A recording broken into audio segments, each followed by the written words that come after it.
warahmatullahi wabarakatuh. Waalaikumsalam. Alhamdulillahirabbil alamin. Wassalatu wassalamu ala asyrofil anbiya'i wal mursalin wa ala alihi wa sahbihi ajma'in. Raditu billahi rabba wa bil islami dinan wa bi Muhammadin nabiyya wa rasulah. Ishrah li sadri wa yassir li amri wahlul 'uqdatam min lisani yafqahu qawli. Allahumma ja'al jam'ana hadha jam'an marhuma wa tafarraqana min ba'dihi tafarruqan ma'suma. Kaum muslimin dan muslimat sidang jamaah subuh yang dirahmati Allah, kita lanjutkan kajian kita pada surah An-Naba. Pada akhir-akhir surah An-Naba ayat 38. Jadi insyaallah kita selesaikan terus semuanya.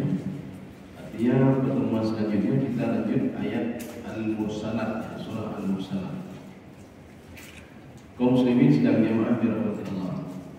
Ini pada ayat 38 ada dua pendapat ulama yang berbeda menyikapi ayat ini. Dan sebelumnya kita baca dulu ayatnya. A'udzu billahi minasyaitonir rajim. Bismillahirrahmanirrahim. Yauma yaqumur ruhu wal malaikatu shaffa. Ini ada dua pemahaman terhadap ayat ini. Pemahaman yang pertama itu dipahami ayat ini ketika tiupan sangkakala yang kedua. Kemudian pemahaman yang kedua itu pemahaman Imam Asy-Syaukani. Pemahaman pertama itu di situ Imam Jalalain, Shawi, Ibnu Abbas dan beberapa penafsir lainnya. Kemudian pemahaman yang kedua itu dipahami oleh Imam Asy-Syaukani. Kata Imam Asy-Syaukani, ini cerita ini di antara tiupan sangkakala yang pertama dan kedua, sebelum roh itu kembali ke tubuhnya masing-masing. Sekarang kita mengambil yang kedua dulu, Syaukani dulu, karena cuma pendapat beliau yang agak berbeda lain. Jadi Imam Asy-Syaukani mengatakan, yauma yaqumur ruhu wal malaikatu shaffa. Jadi sebelum ditiup sangkakala yang kedua, itu para roh dan malaikat mereka sudah berbaris bersaf-saf. Ini roh itu siapa? Di dalam beberapa kajian literatur tafsir, itu roh itu ada beberapa pendapat. Yang pertama Jibril. Jibril itu dipanggil dengan nama eksklusif oleh Allah Subhanahu wa taala dengan panggilan Ar-Ruh. Tanazzalul malaikatu war-ruh, itu juga untuk Jibril. Ini pendapat yang pertama. Yang kedua, roh itu bisa berarti jundun min jununillah, tentara-tentaranya Allah Subhanahu wa taala. Ini yang ada di roh di sini. Kemudian yang ketiga, arwahu annas ibnu Adam. Jadi roh-roh keturunan Nabi Adam alaihissalam, termasuk Nabi Adam sendiri, sebelum tiupan sangkakala yang kedua mereka berbaris bersaf-saf. Setelah itu mereka akan kembali ke rohnya masing-masing, ke tubuhnya masing-masing. Ini pendapat Imam Syaukani. Jadi artinya pendapat yang pertama ini Imam Asy-Syaukani, beliau yakin kalau sebelum roh itu ketemu dengan tubuhnya, itu mereka berbaris bersaf-saf dulu, ya, bersaf-saf dulu. Makanya ketika ditiup sangkakala yang kedua, maka semua roh tadi itu termasuk malaikat di situ, termasuk jundun min jununillah, siapapun itu, tentara-tentaranya Allah Subhanahu wa taala. Kemudian yang ketiga, arwah ibnu Adam, roh-roh ibnu Adam. Jadi mereka semua mencari jasad satu. Pendapat yang kedua, ini pendapat ini didukung oleh banyak penafsir selain Imam Asy-Syaukani. Jadi beliau mengatakan yauma yaqumur ruhu wal malaikatu shaffa. Ketika ditiup sangkakala yang kedua, maka malaikat Jibril, kalau yang menafsirkan itu Jibril, atau yang penafsiran yang kedua, tentara-tentaranya Allah Subhanahu wa taala. Di dalam satu tafsir dikatakan tentaranya Allah itu laisa bimalaikah. Dia bukan kelompok kelompok malaikat, tidak, bukan seperti malaikat. Jadi mereka itu seperti manusia atau bagaimana, Allah a'lam bishawab. Yang jelas ini pendapat yang kedua. Pendapat yang ketiga, yauma yaqumur ruh roh-roh ibnu Adam itu, keturunan Nabi Adam itu, cucu-cucunya Adam termasuk Nabi Adam, semua bangkit. Ya, ini ketika tiba sangkakala yang kedua. Wal malaikatu saffa. Ini malaikat ini karena tak itu menunjukkan kepada jamak. Jadi tadi khusus. Jadi roh Jibril turun bersama para malaikat. Tentara Allah turun bersama para malaikat. Roh-roh orang mukmin turun dan orang-orang kafir semuanya itu ibnu Adam itu turun bersama para malaikat. Saffa ini bersaf-saf. Ya. Jadi ada saf-saf ini. Artinya teratur. Tetapi kalau dalam tafsir Jalalain beliau mengartikan saffan itu bukan saf, tapi apa? Mutawadhi'in. Mereka semua menundukkan kepalanya, siapapun dia. Kenapa? Karena waktu itu mereka tidak bisa menolong diri mereka sendiri, apalagi menolong orang lain. Jadi pada hari itu fayawma idzin lillah. Semuanya itu adalah hak Allah Subhanahu wa taala. Yang berhak memerintah, kata Imam As-Sa'di, alladzi ya'muru wa yanhahu Allah. Jadi yang menyuruh, yang melarang itu cuma Allah Subhanahu wa taala ketika hari itu. Jadi maka mereka tertunduk semuanya. Lain nanti seperti yang digambarkan di dalam surah As-Sajdah. Seperti Imam bacakan tadi. Jadi dalam surah As-Sajdah di situ diungkapkan oleh Allah Subhanahu wa taala, naqisu ru'usihim. Mereka menundukkan kepalanya. Siapa itu orang buat dosa? Kemudian setelah itu mereka dengan izin Allah Subhanahu wa taala. Jadi ngomong saja harus ada izin Allah. Apalagi protes. Ngomong saja harus izin Allah, apalagi protes. Memberikan syafaat saja harus dengan izin Allah Subhanahu wa taala. Artinya hal yang baik, apalagi memprotes Allah Subhanahu wa taala. Jadi makanya mereka itu menundukkan kepalanya. Apa kata mereka? Absarna wa sami'na farji'na na'mal salihan inna mu'minun. Kami sudah melihat ya Allah. Melihat apa? Melihat pada mahsyar yang diceritakan oleh Al-Qur'an dan hadis. Baru kami lihat sekarang ya Allah. Absarna wa sami'na, dan kami sudah mendengar sekarang ya Allah. Kami sudah mendengar bagaimana panggilan neraka memanggil kami. Kami sudah mendengar. Farji'na na'mal salihan. Itu fa itu adalah fa ta'tib. Artinya mereka dalam detik itu mau dikembalikan sebentar saja. Na'mal salihan inna mu'minun. Kami baru yakin kepada Engkau ya Allah. Kami baru yakin kepada hari kiamat. Kami baru yakin kepada para malaikat. Di situ dia melihat para malaikat. Kenapa? Karena mereka sudah menjadi bersaf-saf. Di situ ada manusia semuanya. Manusia, malaikat, kecuali binatang. Jadi binatang tidak ada lagi. Binatang itu sebelum ditiup sangkakala yang pertama itu sudah dibangkitkan semua oleh Allah Subhanahu wa taala. Ini sebagaimana yang ada dalam tafsir Sawi, mereka itu menuntut balas satu sama lainnya. Ketika sudah menuntut balas satu sama lainnya, Allah mengatakan kuni turaban. Jadilah tanah semua kalian. Ketika jadi tanah baru ditiup sangkakala yang pertama. Kaum muslimin sedang jamaah yang dirahmati Allah. Kita lanjut. La yatakallamuna man adina lahu ar-rahman wa qala shawaba. Jadi makna la yatakallamu ini tidak pernah diizinkan oleh Allah Subhanahu wa taala. Diizinkan ada dua pendapat.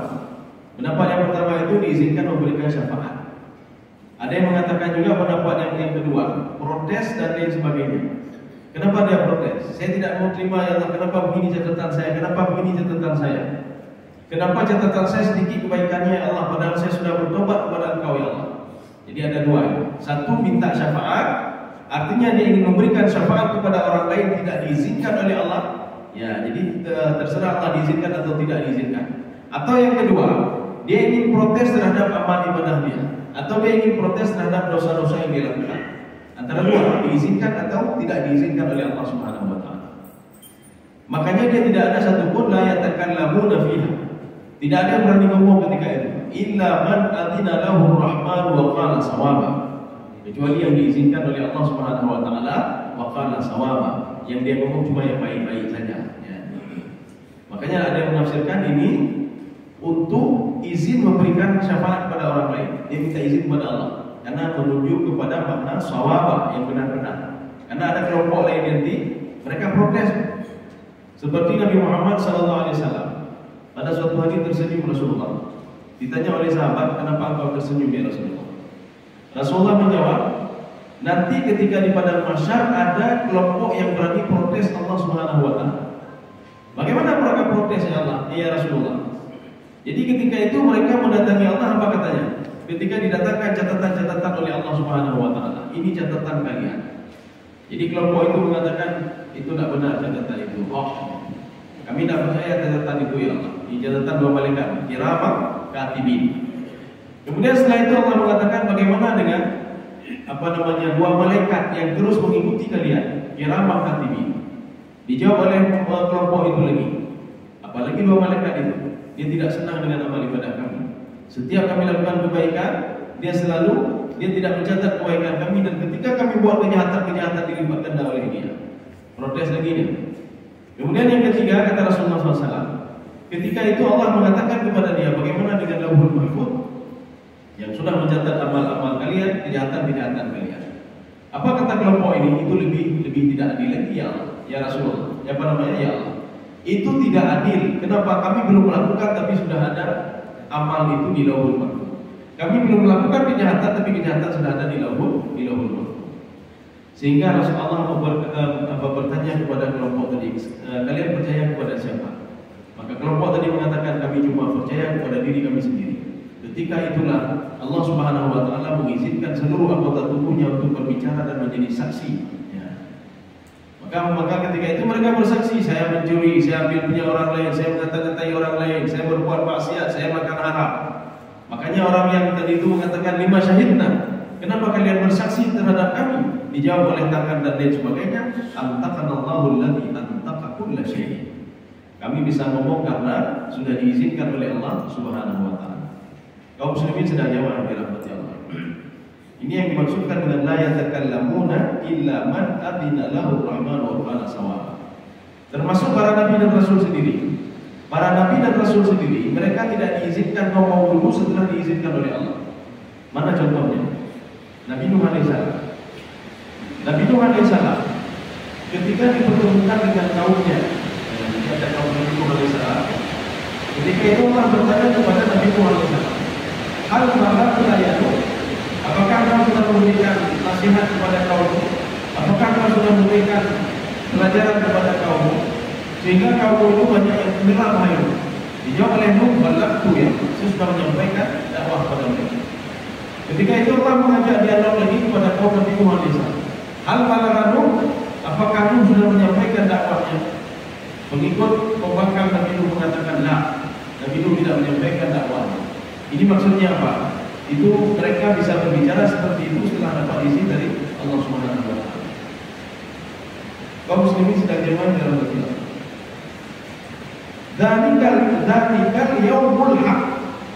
Ya itulah kiamat itu dikatakan yaumul haq. Hak itu kenapa? Jadi yaumul haq, kalau hari-hari lain itu kita bisa dizalimi oleh orang lain, kadang-kadang kita tak bisa menuntut balas. Ya ini yaumul haq namanya.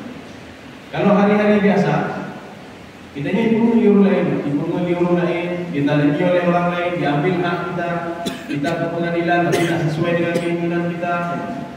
Makanya ketika di padang mahsyar nanti yaumul haq, arti yaumul haq, seorang itu diberikan keadilan oleh Allah Subhanahu wa taala seadil-adilnya.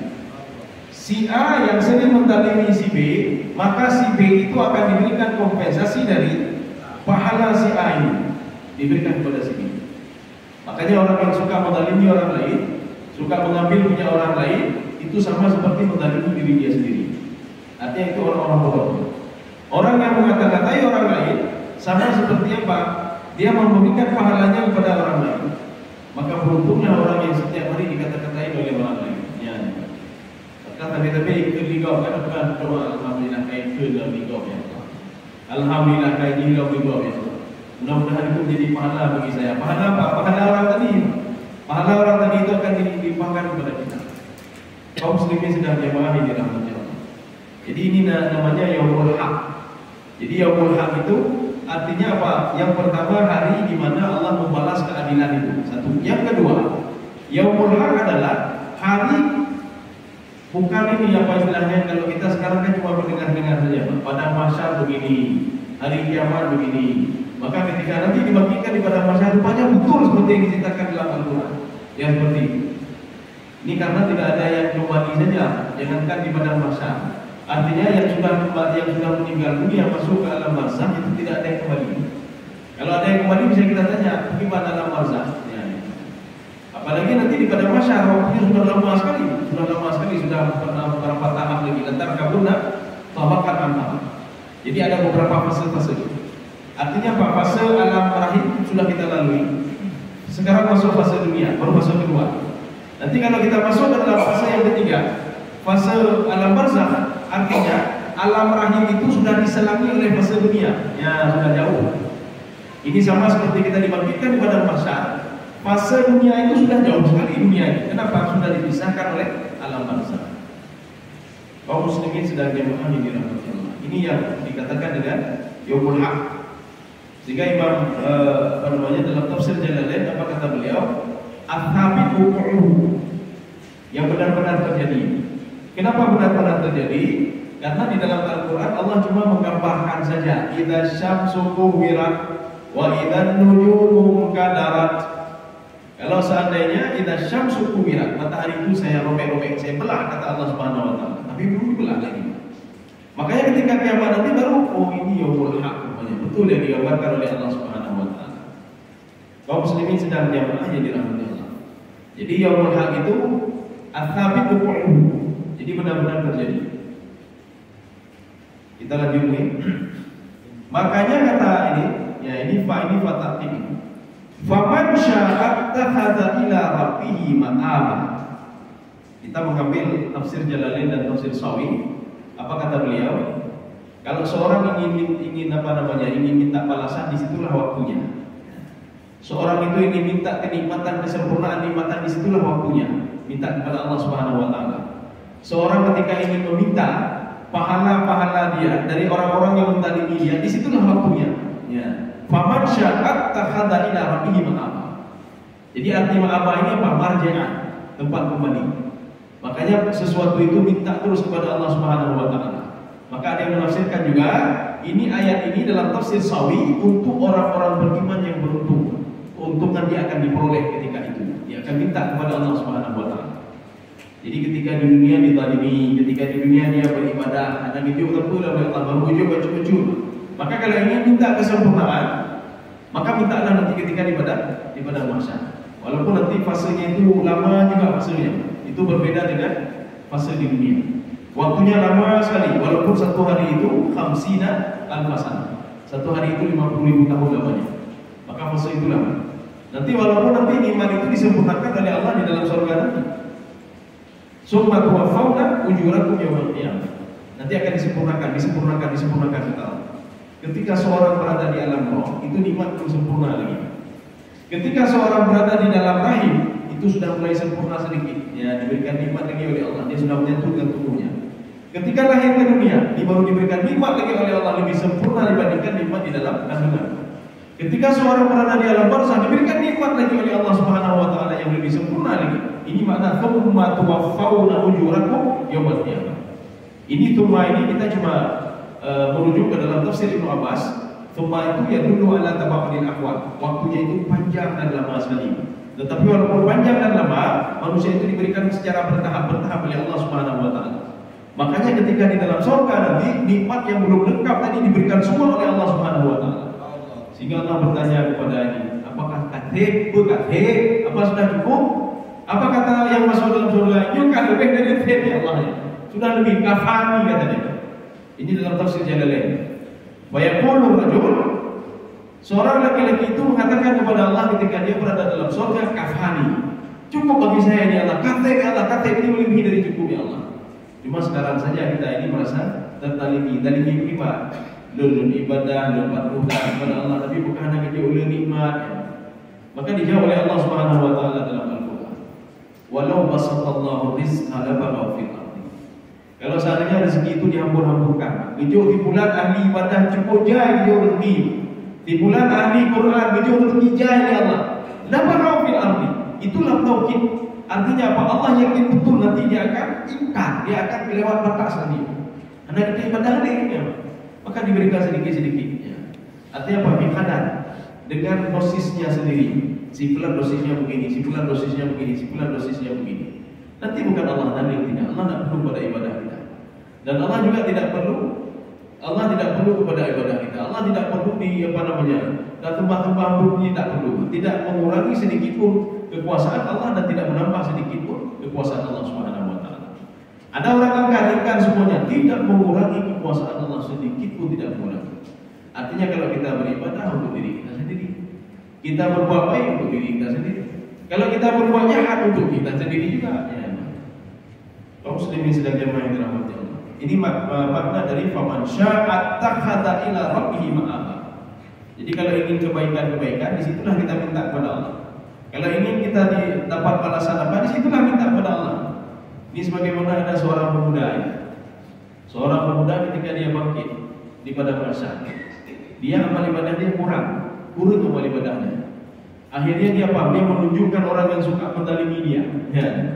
Ya Allah, saya si fulan itu pernah mendalimi saya, dia tunjuk si fulan.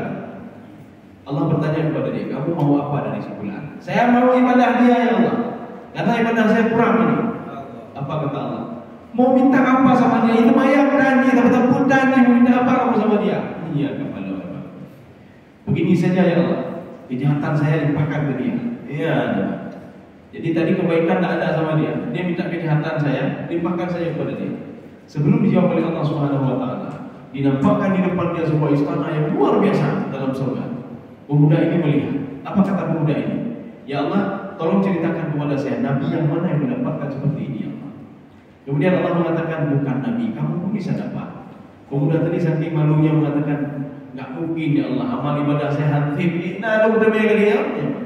Kamu maafkan orang yang tadi itu, maafkan dia. Ya, maka ini namanya faman syaa'a takhadha ila rabbih ma'aba. Kalau kalian mau balasan, minta ketika itu nanti. Makanya orang ketika itu dia berlomba-lomba untuk mencari orang yang suka mendalimi dia, orang yang suka membuli dia. Si fulan membuli saya, si fulan ini saya, si fulan yang bukan kedua, si fulan itu macam-macam. Ya. Si fulan mengambil punya saya, si fulan begini, si fulan begini. Maka ketika itu apa kata pemuda ini? Cukup dengan memaafkan ya Allah. Apakah cukup dengan memaafkan saya bisa dapat seperti ini? Iya kata Allah Subhanahu Wa Taala. Dengan demikian apa? Kamu sudah mengurangi beban orang lain yang akan saya bakar lama di dalam neraka. Ya. Maka kamu sudah memaafkannya. Apalagi di dunia. Jadi di dunia artinya apa? Memaafkan orang lain memang susah sekali. Kalau berbuat salah sama orang lain mudah, tapi memaafkan itu susah. Kita mudah saja kita ngomongin ke orang lain, si bulan begini, kalau dia ada gocok, macam-macam mudah sekali. Tapi ketika orang sakit hati, dia memaafkan orang lain itu sangat susah sekali.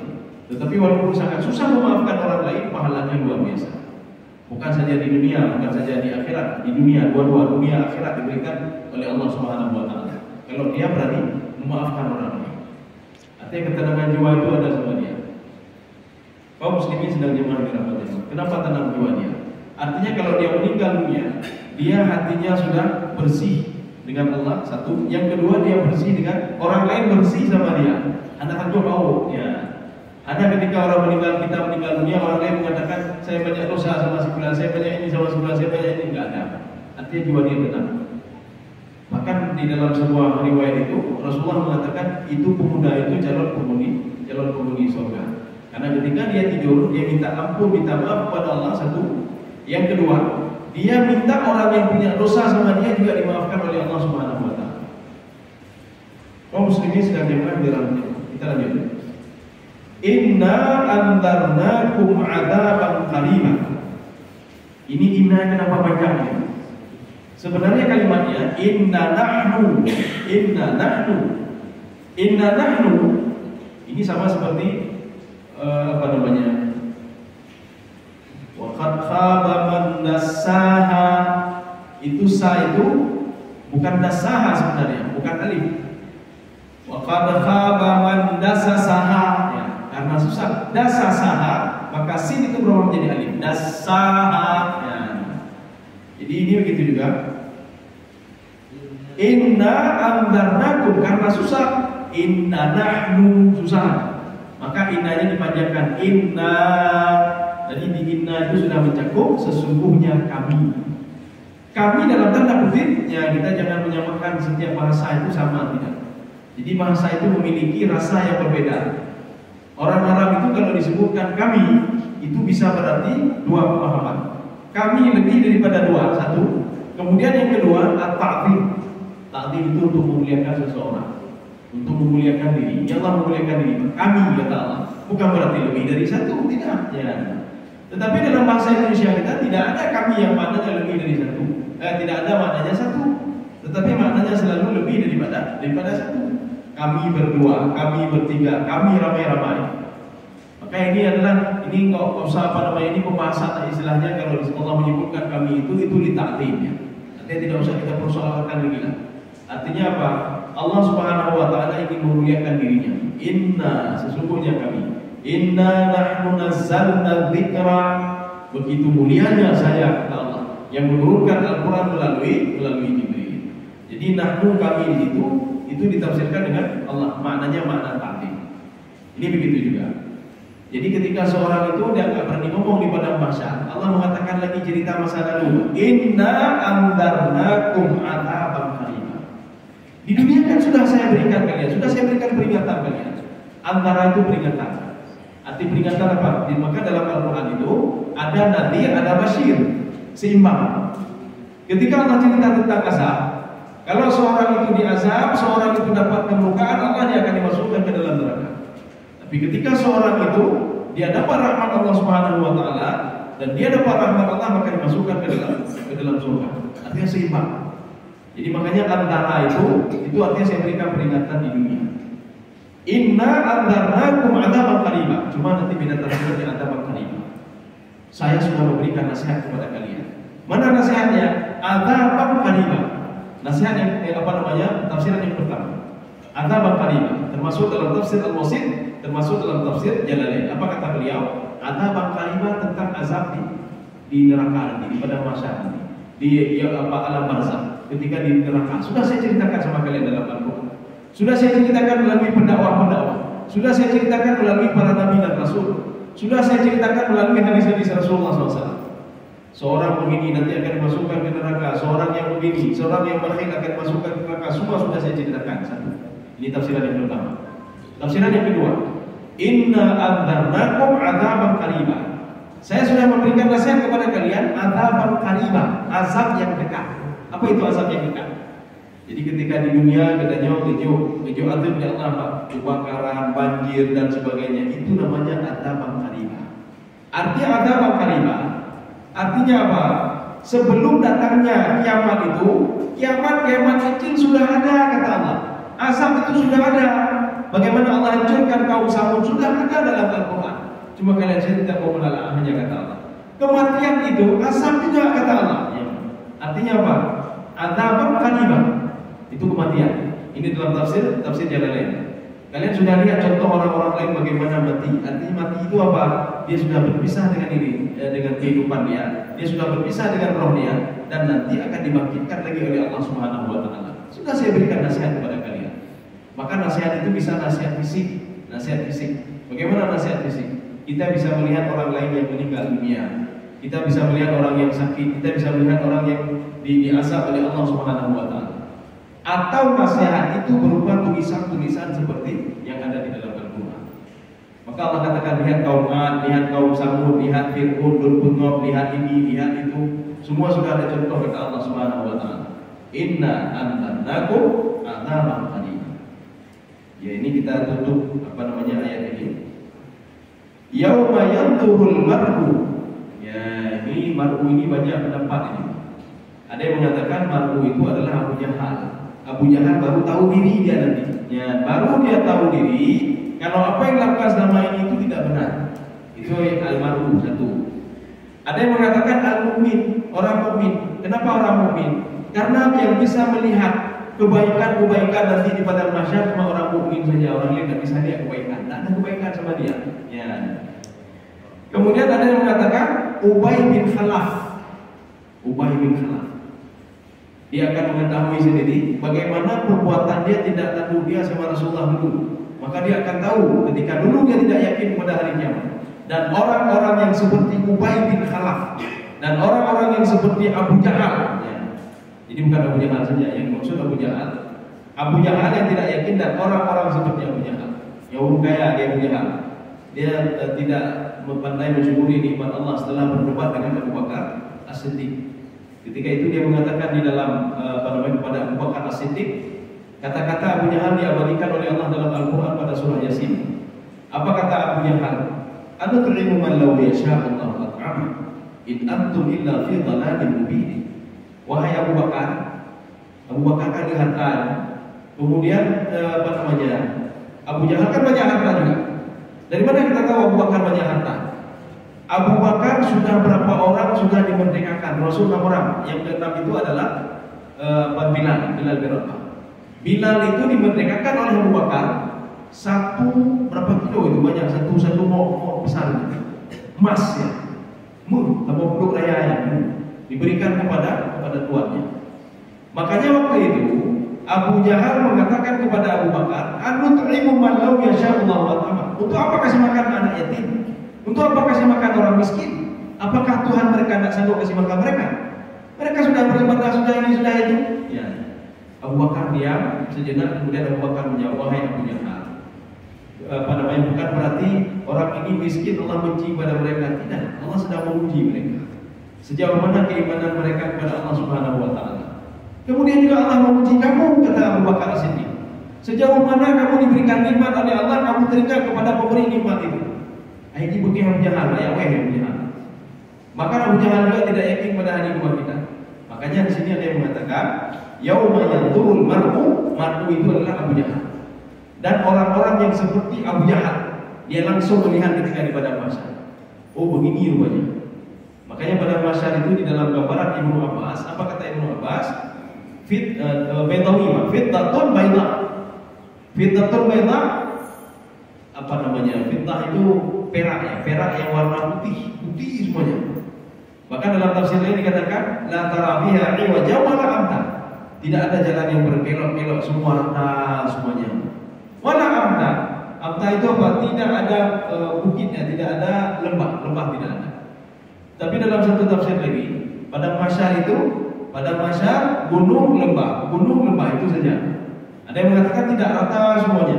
Ada yang mengatakan fitnatun bayda. Dia perak warna putih semuanya. Jadi kita tidak ada melihat warna yang lain. Ini makna al-mar'u di sini. Maka ada yang mengartikan mukmin, ada yang mengartikan Ubay bin Khalaf, ada yang mengatakan Abu Jahal. Kemudian ada yang mengatakan semua orang-orang manusia yang dibangkitkan kepada masa itu. Kullu mri'in, semuanya. Kafirkah dia, musyrikah dia, munafikkah dia, nasranikah dia, semuanya. Bunai kemayang, bahanai kemayang, mereka langsung melihat di padang mahsyar itu apa yang sudah dijanjikan oleh Allah Subhanahu wa taala. Apa yang mereka perhatikan? Maqaddamat yadah. Ini yadah ini dua tangan. Apa yang sudah dilakukan dua tangan? Ini sebuah kalimat majas, tangan itu untuk melakukan sesuatu. Maka yang dimaksudkan dengan maqaddamat yadahu, apa yang dilakukan ketika di dunia. Dia buat maksiat, dia buat kebaikan, walaupun kebaikan itu bukan dengan tangan saja, dengan hati dia dan dengan mulutnya. Ini namanya majas mursal alaqah juz'iyah. Tangan mewakili yang lain. Karena tangan ini adalah simbol untuk berbuat sesuatu. Maka kenapa orang mencuri itu yang dipotong tangan, dia dipakai kohanaku. Kenapa yang dipotong bukan kaki? Tangan dulu dipotong. Karena simbol mengambil punya orang lain, mendalimi orang lain itu dengan tangan. Walaupun dia ngomong dengan mulut, tapi tetap tangan juga. Maka yadah di sini itu mewakili semuanya. Apakah itu adalah amal zahirnya atau batinnya? Zahirnya bagaimana? Amal yang dilakukan atau kejahatan yang dilakukan dengan anggota tubuhnya, dengan matanya, dengan hidungnya, dengan mulutnya, dengan tangannya, kakinya, perutnya dan lain sebagainya. Atau hatinya, Pak, ibadah hati. Karena ibadah kan ada dua, ada ibadah zahir, ada ibadah batin. Maka tangan di sini masuk juga ibadah batin. Maka akan melihat semuanya, ini yang saya lakukan, ini yang saya lakukan. Apa kata mereka? Wa yaqulul kafiru ya laitani kuntu turaba. Saya butuh kepada terjemahan supaya kita jangan salah memahami nanti. Coba diterjemahkan yang terakhir saja, yang terakhir saja. Orang-orang kafir berkata, alangkah baiknya seandainya dahulu aku jadi tanah. Ya, ini kalau kita lihat kafir ini siapa sebenarnya? Setengah penafsir itu mengatakan kafir itu adalah iblis. Iblis baru tahu diri. Ya, nanti kalau ada yang tanya, kapan iblis tahu diri? Ketika sudah dibangkitkan semua di padang mahsyar, iblis akan mengatakan, ya laitani kuntu turaba. Ya, kata iblis, saya mau seperti Adam juga. Ya. Jadi kan saya seperti tanah lagi, sehingga mereka itu dimuliakan ya Allah. Ini kata kafir. Kafir itu ada yang menafsirkan dengan iblis.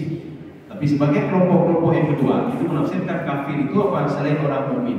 Jadi kafir itu ada tujuh orang itu, termasuk yang kufur i'tiqad, termasuk kufur nikmat, termasuk kufur ihsan, termasuk kufur inkar, termasuk kufur juhud, kufur inad, dan kufur nifaq. Tujuh kufur itu masuk ke dalam kategori wa yaqulul kafir, orang-orang kafir. Kafir itu asal katanya kalau di dalam bahasa itu, kafir itu setelah dia buka sesuatu dia tutup lagi. Artinya apa? Dia tahu itu bukan tidak tahu. Orang Yahudi tahu bukan tidak tahu. Dengan kitab-kitab mereka itu dia tahu kalau Nabi Muhammad itu Nabi terakhir, dia tahu. Nasrani begitu juga. Orang kafir Quraisy yang menyembah patung, dia tahu patung itu tidak memberikan mudarat dan manfaat. Dia tahu bukan tidak tahu. Yang disembah itu Allah, dia tahu bukan tidak tahu. Mana dalilnya? Ketika mereka ditanya, kenapa kamu menyembah patung? Tidak memberikan manfaat, tidak memberikan mudarat. Apa kata mereka? Illa yuqarribuna ilallahi zulfa. Kami menyembah patung untuk mendekatkan diri kepada Allah, lain tidak ada. Hanya mereka. Artinya mereka mengakui Allah Subhanahu wa taala. Jadi artinya ini makna kafir. Kafir artinya dia tahu tapi tidak mau tahu. Maka jangan sekali-sekali kita ini ada tipu-tipu dan kekafiran yang dalam hati kita. Yang termasuk tujuh kafir tadi. Jadi makanya ini ada dua tafsiran. Ada yang mengatakan itu adalah iblis. Ya, jadi termasuk dalam tafsir Al-Baghawi dan Al-Qurtubi. Imam Al-Baghawi mengatakan wa yakunul kafiru, kafir itu adalah iblis. Maka iblis dia tahu diri ketika dibangkitkan nanti di padang mahsyar dan dia melihat sekelompok-kelompok manusia yang dimasukkan ke dalam surga dan kelompok manusia yang dimasukkan ke dalam neraka. Maka dia bercita-cita untuk jadi manusia juga. Ya. Maka dia mengatakan ya laitani kuntu turaba. Satu. Yang kedua, ini adalah kalimat kinayah. Apa itu kinayah? Bukan kalimat sebenarnya. Artinya ini sebuah simbol, bukan berarti iblis ingin kembali jadi tanah. Karena tidak mungkin, iblis bukan dari tanah. Iblis itu dari api. Maka permohonan dia ini apa? Sebuah kinayah. Ya Allah, ciptakan saya dari permulaan lagi ya Allah. Ya, dan saya akan beribadah terus, apapun perintahmu akan saya lakukan ya Allah. Karena dalam satu riwayat itu iblis beribadah 1500 tahun lamanya. Dalam satu riwayat lagi, Thamanina alfasana, 80.000 tahun lamanya. Kalau engkau ciptakan saya kembali lagi ya Allah, saya beribadah lagi dan saya tidak mau ingkar lagi kepada engkau ya Allah. Ya, ini pendapat yang kedua. Artinya apa? Yang pertama dia bercita-cita menjadi manusia seperti Adam dan keturunan-keturunannya yang dimasukkan ke dalam surga. Penafsiran yang kedua, ini merupakan kalimat kinayah, bukan kalimat sebenarnya. Artinya menggambarkan apa? Lebih dia minta kepada Allah diciptakan lagi dari permulaan lagi. Ya, walaupun disebutkan tanah, tapi bukan itu sebuah kalimat kinayah. Dia akan kembali seperti semula. Kaum muslimin sedang jamaah yang dirahmati Allah. Saya rasa cukup sekian. Mungkin ada yang perlu ditanyakan, kami persilakan. Jadi insyaallah pertemuan selanjutnya kita memasuki surah apa ini? Al-Mursalat. Ya, Al-Mursalat. Ya. Assalamualaikum warahmatullahi wabarakatuh. Waalaikumsalam. Jadi malaikat yang meniup sangkakala itu kan belum mati. Ya. Yang lainnya mati semua. Ya. Tinggal masuk roh-roh. Ya. Malaikat roh habis semua. Iya. Jadi bagaimana malaikat yang terakhir meniup itu dibandingkan dengan Allah atau disebut Allah sendiri? Iya. Makanya di situ disebutkan wa yabqa wa rabbika dzul jalali wal ikram. Ketika habis ditiup sangkakala yang pertama atau yang kedua, yang pertama saja habis, yang pertama habis semuanya. Kemudian peniup sangkakala itu habis juga. Yang tinggal cuma Allah saja. Wa yabqa wa rabbika dzul jalali wal ikram. Kemudian ketika dibangkit tiup sangkakala yang kedua, dibangkitkan dulu malaikat itu dulu. Peniup sangkakala itu. Kemudian setelah dibangkitkan baru dia tiup lagi, baru hidup lagi semuanya. Jadi artinya apa yang tinggal itu wa yabqa wa rabbika dzul jalali wal ikram. Dan tidak ada yang tinggal. Termasuk malaikat itu. Maka di dalam kitab Al-Bidayah wa Nihayah yang dikarang oleh Imam As-Suyuti, beliau mengatakan malaikat yang belum punya tugas itulah malaikat itu. Karena malaikat itu ada dua jenis. Malaikat yang pertama, alladzina yusabbihuna Allah wal muqarrabin wal 'illiyin. Ada tiga model yang malaikat yang pertama. Mereka selalu bertasbih kepada Allah. Mereka letaknya itu di 'illiyin, ya. Jadi bertasbih kepada Allah mereka di 'illiyin dan muqarrabin. Muqarrabin itu siapa? Itulah malaikat peniup sangkakala ini. Arti muqarrabin apa? Dia dekat sekali dengan Allah. Maksud dekat apa? Orang dekat. Maksud dekat apa? Ketika Allah menyuruh tiup sangkakala yang tidak diketahui oleh orang lain, oleh malaikat-malaikat lain. Sudah, ini malaikat yang jenis yang pertama. Artinya apa? Kesemua malaikat ini tidak pernah turun ke bumi, tidak pernah turun ke bumi. Kecuali dia akan turun ke bumi ketika tanazzalul malaikatu warruh, ketika Lailatul Qadar, baru dia turun. Ya. Malaikat yang kedua, al-malaikah al-mashghuluna bi tadabburi dunia. Malaikat yang sibuk dengan urusan dunia. Nanti urusan dunia apa? Dia naik turun lagi, naik turun lagi, naik turun lagi. Ya. Termasuk nanti ada malaikat hafadzah, dua penjaga kita ini, itu naik turun mereka. Langit bumi, langit bumi. Ada malaikat 8 hafadzah, mereka sebagai saksi nanti di padang mahsyar. Kemudian ada malaikat Jibril, malaikat Mikail, malaikat Israfil, Israfil tidak Israel, tiga malaikat ini. Dan ada malaikat-malaikat yang lainnya. Itu urusan dunia saja, urusan dunia saja. Dunia naik lagi, dunia naik lagi. Demikian. Dunia naik turun itu melapor kepada Allah. Melapor kepada Allah. Melapor kepada Allah bagaimana perkembangan catatannya. Tetapi uniknya, yang Allah tanya kepada malaikat, bukan ditanya, ini selama 12 jam apa yang sudah dilakukan? Kenapa 12 jam? Karena ada 2 shift malaikat, 12 jam, 12 jam. Bukan Allah tanya selama 12 jam dia ada salat tahajud enggak? Dia ada ini enggak? Bukan itu pertanyaan Allah. Pertanyaan Allah kepada malaikat tadi, subuh sudah naik ke atas, 2 malaikat itu sudah ganti, ini malaikat baru ini. Catatannya kosong masih. Mungkin dari kita bangun tidur sudah dicatat-catat di alam digitalnya. Pertanyaan Allah kepada 2 malaikat yang lain. Kaifa wajadta ibadi? Ketika terakhir kali, bagaimana kamu mendapatkan bagaimana keadaan hambaku? Allah nanya keadaan terakhir. Oh, sedang dengar dia Allah, yang dengar. Makanya ketika waktu subuh itu baik dengar dia, apalagi masuk waktu subuhnya baik dengar dia. Malaikat melapor keadaan terakhir kita. Ya. Makanya nanti ada lapor tiba ni, dengar. Kalau dengar lebih ya. Tinggal tanya oleh Allah, kaifa wajadta ibadi? Dengar ya Allah, kalau dengar. Walaupun kita beribadah. Kemudian jagalah waktu subuh dan waktu asar. Karena pertanyaan Allah bertanya bagaimana keadaan waktu yang terakhir. Maka ketika mau datang waktu asar itu, maka ketika asar salat juga salat terus, ibadah terus, lakukan apa saja waktu itu. Karena pertanyaan Allah yang terakhir pada malaikat, kaifa wajadta ibadi? Bagaimana terakhir kamu lihat kondisi hambaku? Kondisi terakhir ditanya oleh Allah. Kita kan begitu juga kalau pergi ke orang sakit. Anak katanya perkembangan terakhir bagaimana?